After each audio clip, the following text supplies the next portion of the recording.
अस्सलाम वालेकुम नाज़रीन, एक नई वीडियो में खुशामदीद। आज की वीडियो में आपको बताऊंगी होममेड कुल्फ़ा बनाने की रेसिपी। और ये एक ऐसा मीट है जिसको वो एक दफ़ा ट्राई करने के बाद आप बार बार ट्राई करेंगे, क्योंकि ये आपके बच्चों को, आपके घर में आने वाले हैं कोई ख़ास गेस्ट, उसको भी और आपको भी बहुत पसंद आने वाला है। तो बहुत ही आसान है इसको बनाना। तो कैसे बनाएंगे आइए जानते हैं। इसको बनाने के लिए 2 किलो के करीब मैंने दूध लिया था। ये घर का खालिस दूध है, डब्बा पैक दूध बिल्कुल भी नहीं है। मीडियम फ्लेम के ऊपर इसको मैंने रख दिया था और इसके अंदर हम 2 से 3 उबाल आने का वेट करेंगे। और जैसे इसके अंदर 1 से 2 उबाल आ जाएगा तो हम इसके अंदर डालने वाले हैं सब्ज़ इलायची का पाउडर। 1 टेबलस्पून के करीब इसके अंदर ऐड करूँगी सब्ज़ इलायची का पाउडर। फाइन पाउडर ऐड कीजिएगा, दाना या छिलका बिल्कुल भी ऐड नहीं करना आपने। पाउडर जब बना लें तो उसको स्टेन अच्छे से कर लें ताकि पाउडर ही आपको मिले, उसके अंदर दाना वगैरह बिल्कुल नहीं होना चाहिए, क्योंकि हमें सब्ज़ इलायची की अच्छी सी खुशबू चाहिए। उसके बाद 5 से 6 लेने हैं ब्रेड के स्लाइस। अगर बचे हुए पड़े हैं तो बहुत ही बेहतर है। 5 से 6 ब्रेड के स्लाइस होने चाहिए। और उसके बाद वो करना है सिंपल ग्राइंड। 2 किलो अगर दूध है ना तो उसके अंदर जो है 6 से 7 5 से 6 ब्रेड के स्लाइस की रेशियो जो है बिल्कुल मुनासिब रहेगी। अब हमने मीडियम फ्लेम कर देनी है, उसको अच्छे से हमने पकाना है। इतनी देर तक पकाना है कि इसके अंदर जो है बबल्स बनने लगे और ये जो है थोड़ा सा थिक होने लगे। उसके बाद ब्रेड स्लाइस के ऐड करने के साथ ही हमने इसके अंदर चीनी भी ऐड कर दी थी। चीनी मैंने अपने टेस्ट के अकॉर्डिंग ऐड किया। 2 दरमियाने साइज़ के कप 250 ग्राम के करीब मैंने चीनी ऐड किया। आप अपने टेस्ट के अकॉर्डिंग ऐड कर ले। 2 किलो दूध में अगर 250 ग्राम अगर आप चीनी ऐड करने वाले हैं ना तो ये बिल्कुल मुनासिब मीठा होगा, बिल्कुल नॉर्मल मीठा होगा। और आप देख सकते हैं कि ये हासा जो है थिक हो गया, 80% ये कुक हो चुका है। तो यहाँ पे इस स्टेज में मैं इसके अंदर डालने वाली हूँ मलाई।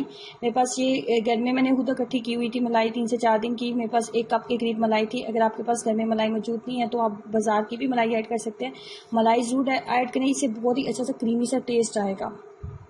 अगर आपके पास खालिस दूध था तो ये बहुत ही कमाल का बनेगा। डब्बा पैक जो दूध मिलते हैं उसके साथ आप इसको ना बनाएं, उसके साथ कभी भी इतना अच्छा नहीं बनेगा।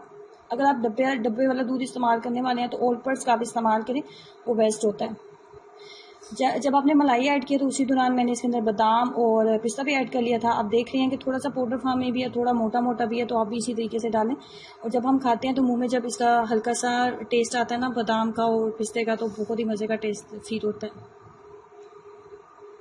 फाइनली बिल्कुल ये जो है कुक हो चुका है। तो मज़ीद मैं इसको अपने ही पकाऊंगी। और मैंने जो ये सारा कुल्फ़ा रेडी किया ना, इसको मीडियम फ्लेम के ऊपर रेडी किया। लो फ्लेम मैंने बिल्कुल भी नहीं की थी, बस मीडियम फ्लेम के ऊपर मैं इसको चम्मच को चलाती रही और इसको मैंने पका लिया। 15 मिनट के लिए इसको टाइम दूंगी कि ये अच्छे से ठंडा हो जाए। 15 मिनट के बाद आप देख रहे हैं कि इसके ऊपर एक बलाई सी आ चुकी है और ये आना बहुत ज़रूरी है। 15 मिनट के लिए इसको किसी भी आप छलनी वगैरह से कवर करके रख दें ताकि अच्छे से ये ठंडा भी हो जाए, उसके ऊपर बलाई भी आ जाए। इसको अच्छे से मिक्सअप करने के बाद किसी भी प्लास्टिक के बोल वगैरह में इसको डालेंगे। और सारी रात के लिए मैंने इसको छोड़ दिया था। ये ईद के फर्स्ट डे मैंने बनाया था और हमारे घर में जितने भी गेस्ट आए थे उनको सबको बहुत पसंद आया था ये। और सबको ऐसे ही लग रहा था कि ये हमने शायद बाज़ार से मंगवाया, तो हमने बाज़ार से बिल्कुल भी नहीं मंगवाया था। और मैंने अभी देखें आपके सामने इसको रेडी किया। तो अचानक से अगर आपके घर में कोई गेस्ट आने वाले हैं तो फिर भी आप इसको बना सकते हैं। और बच्चों को तो ऐसी चीज़ें खाने में बहुत ही पसंद होती हैं। तो आपने इस रेसिपी को ज़रूर ट्राई करना है और अपना एक्सपीरियंस मेरे साथ ज़रूर शेयर करना है।